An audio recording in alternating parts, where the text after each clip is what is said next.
अस्सलाम वालेकुम प्यारे व्यूवर्स, अल्लाह पाक सबको खुश और आबाद रखे। वेलकम टू माय चैनल रोशन पाक कुकिंग। व्यूवर्स, आज मैं आपको बताऊंगी कि आपने मैंगो आइसक्रीम कैसे घर पर तैयार करनी है।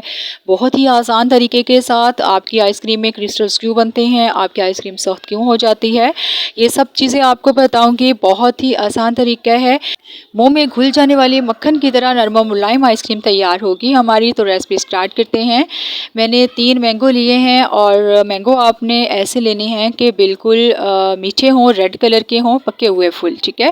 और इनको आपने ठंडा कर लेना है। ठंडे मैंगो होंगे आपके तो इनका छिलका जो है वो आसानी से रिमूव हो जाता है। इस तरीके से आपने इनका छिलका जो है वो उतार लेना है। व्यूअर्स, हमें इसका पल्प चाहिए। आपने इनको इस तरीके से कट लगाकर छोटे छोटे क्यूब्स कर लें, बड़े क्यूब्स कर लें, किसी भी तरीके से आप इसका पल्प उतार लें।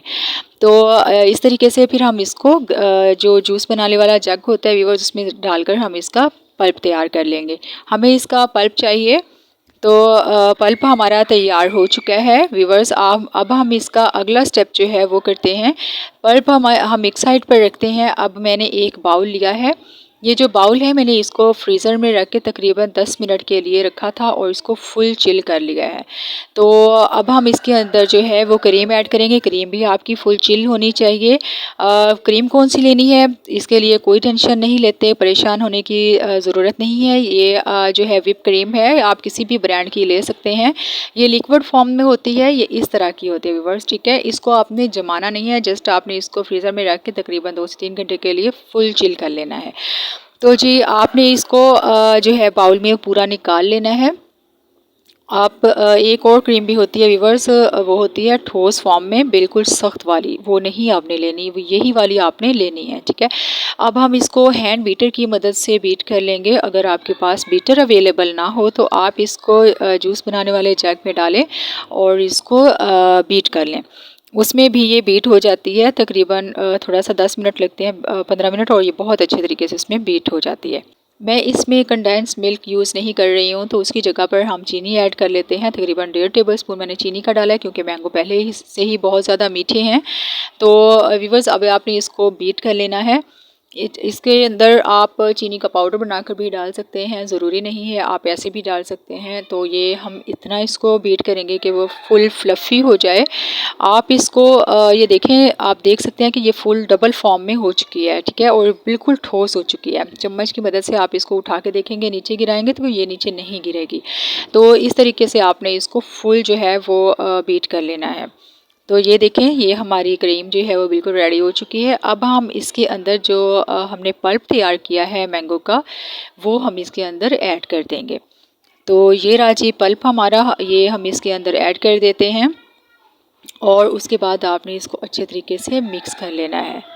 तो व्यूअर्स, इसको मिक्स करने के बाद ये देखें, इसका कलर जो है वो ना मैंगो का कलर जो है वो थोड़ा लाइट है। तो कलर आइसक्रीम का वो वाला सही वाला कलर नहीं आएगा, तो हम इसके अंदर थोड़ा सा ज़र्दा कलर ऐड इसलिए करेंगे ताकि कलर जो है वो मैंगो आइसक्रीम का खूबसूरत कलर आए। तो ये देखें, ज़र्दा कलर से कितना खूबसूरत इसका कलर आ गया है। तो अब हम इसको मिक्सिंग करेंगे अच्छे तरीके से। आपने इसको मिक्स कर लेना है ताकि ये तमाम चीज़ें जो हैं वो यकजान हो जाएं। अब हम इसके अंदर कुछ भी ऐड कर सकते हैं, कोई ड्राई फ्रूट डालना चाहें वो डाल लें, बादाम, पिस्ता या कुछ भी आप डालना चाहें। तो मैं इसके अंदर मैंने मैंगो के क्यूब्स बचा कर रखे थे थोड़े से, वो हम इसके अंदर ऐड कर लेते हैं। तो इनको भी अच्छे तरीके से मिक्स कर लेंगे। अब हम कोई भी कंटेनर ले लें, प्लास्टिक का है या कोई भी कंटेनर आपके पास है, उसके अंदर आप इसको सारी को डालकर मटेरियल को ऊपर से अच्छे तरीके से आप इसको स्मूथ कर दें, तह को अच्छे तरीके से बराबर कर दें, ठीक है। तो जी ये देखें, मैंने इस कंटेनर में इसको डाल लिया है और अब हम इसको ऊपर से अच्छे तरीके से स्मूथ कर देंगे, पूरा बराबर कर देंगे। इसके ऊपर आप गार्निश के लिए कुछ भी डाल सकते हैं, डालना चाहें नहीं डालना चाहें तो आपकी मर्ज़ी है। मैं इसके ऊपर जो है मैं इसके ऊपर मैंगो के क्यूब्स डालकर इसको तकरीबन 5 से 6 घंटे के लिए फ्रीज़ कर दूंगी। तो व्यूअर्स, ये देखिए 5 से 6 घंटे के लिए मैंने इसको फ्रीज़ कर दिया था। ये देखिए माशाल्लाह से हमारी बहुत ही यम्मी, स्मूथ, बिल्कुल नरम मुलायम मक्खन की तरह आइसक्रीम तैयार हो चुकी है। तो व्यूअर्स, उम्मीद करती हूँ कि आपको वीडियो पसंद आई होगी। बहुत ही आसान रेसिपी है, बहुत ही कम बजट में तैयार हो जाती है। और वीडियो अच्छी लगी हो तो लाइक और शेयर लाजमी कीजिएगा। जो चैनल पर न्यू हैं वो सब्सक्राइब कर दें। आप सबका बेहद शुक्रिया। अल्लाह हाफ़िज़।